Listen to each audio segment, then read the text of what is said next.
and on today's episode of College Edition, we're going to make apple pie dough. And we're going to start off with the pie dough.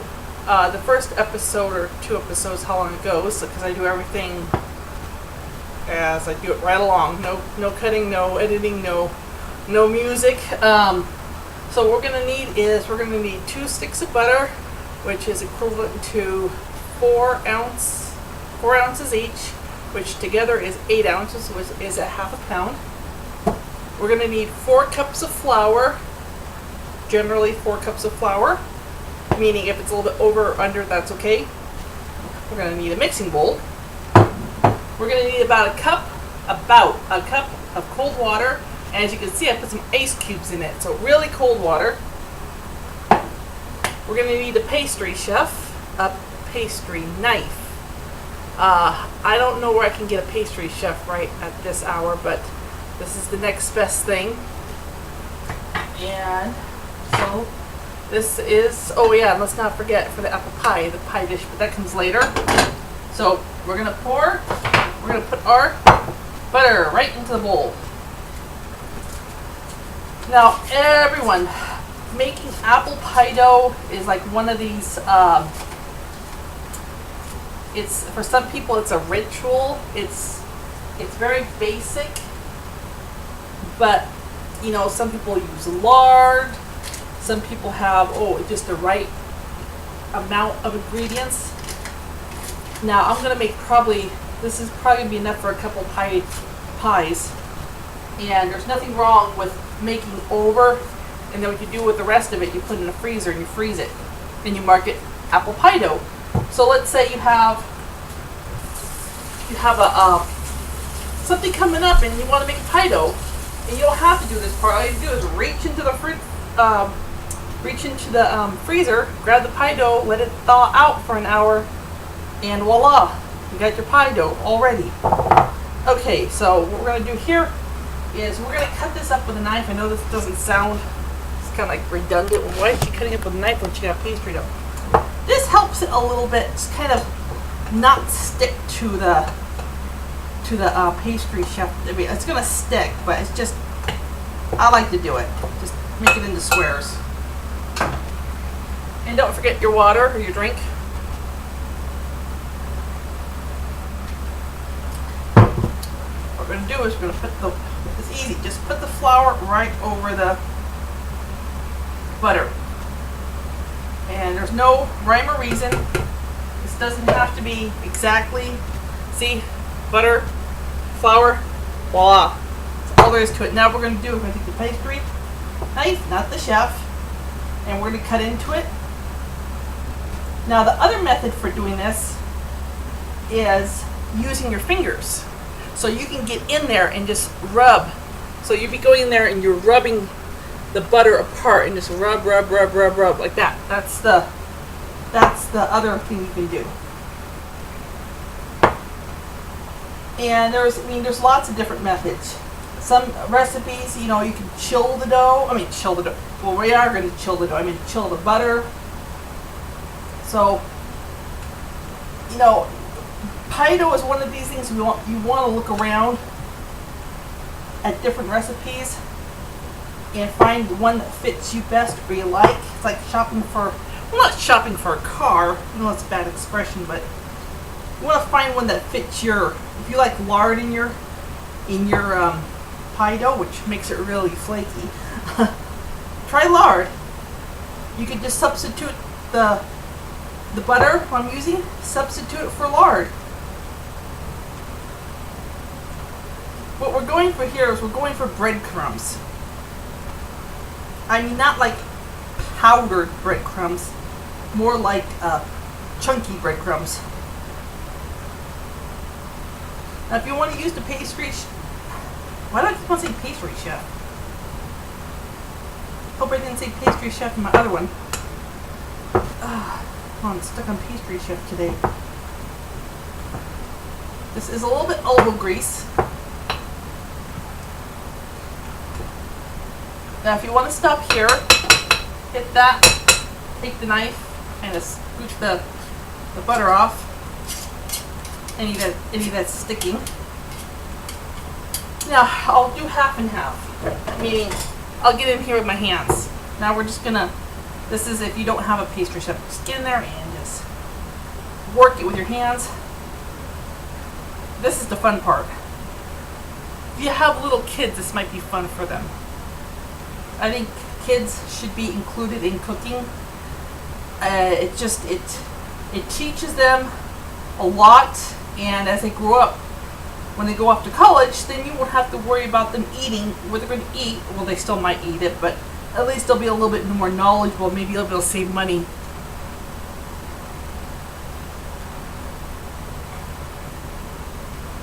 This is looking really nice. Work it as really good as you can. Mush all those big pieces in there. This is the adult version of playing with food, but I don't think flour and eating it right now like this would be very tasty. And you're going to want it to be moist when you squeeze it, not dry but moist, because you want to feel the butter incorporated in all of the flour. You see when I grab it like this, see how it sticks together in a clump? But I can break it apart. That's what you want.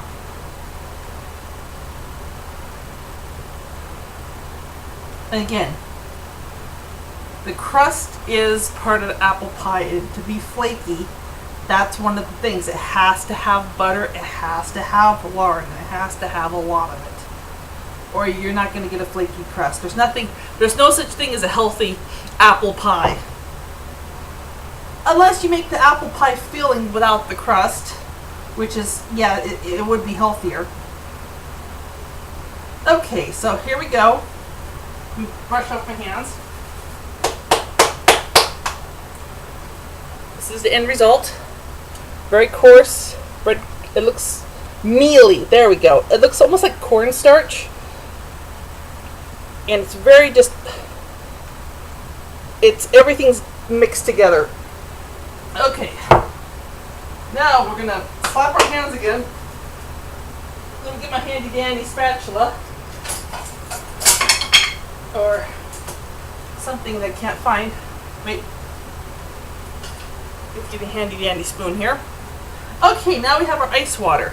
So the key point here is to add the water into the flour butter mixture a little at a time, because we want to mix it until it makes a dough, but we don't want a really wet dough. We want to it's kind of like making the corn tortillas, but a little bit like that. You want to make it into a ball, and you want to make it stick together, but you don't want too much water. Okay, so we're gonna pour a little bit of the water in there instead of talking about the water. And if ice cube falls in there, that's okay. So stir it with the other side of the spoon, the handle. That way you can get down in there.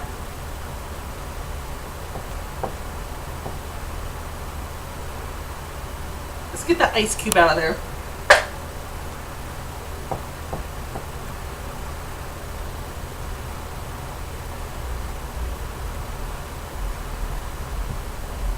Okay, I think that's, get in there, work it around.